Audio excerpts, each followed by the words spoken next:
What's happening, guys? I got all the stuff for my new build. Pretty excited about it.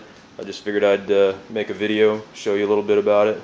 I got the new or newer AMD APUs. It's the Richland series. I only got a dual core because it was only 80 bucks. So I just wanted to try it out.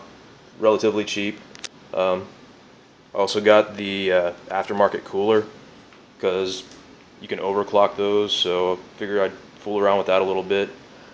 Had to get a new motherboard because it's a different socket type than my old one. Also, I highly recommend one of these, anti-static mat. Really protects your components when you're putting them in. I got a new case.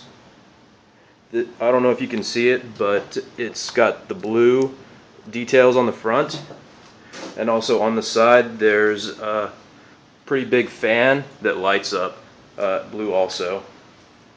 From my old build, I'm going to take the power supply because it's relatively new, and of course I'm going to use my hard drives because I don't want to lose any information. So that's pretty much it for right now.